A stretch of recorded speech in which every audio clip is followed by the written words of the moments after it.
আসসালামু আলাইকুম। আমার হাতে যে দুইটা ফোন আছে, একটা হলো 13 প্রো আর একটা হলো 14 প্রো। এই মুহূর্তে বাজেটের মধ্যে সেরা ক্যামেরা ফোন হলো দুইটা। একটা আপনার 13 প্রোটা বর্তমানে পাওয়া যাইতেছে অ্যারাউন্ড 50,000-এর মধ্যে, আর 14 প্রো অ্যারাউন্ড 60,000-এর মধ্যে।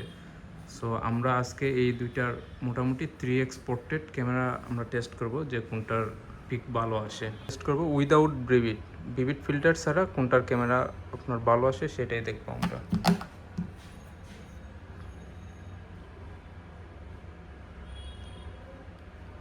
3x পোর্ট্রেট সেট করতেছি, দেখি সাবজেক্ট।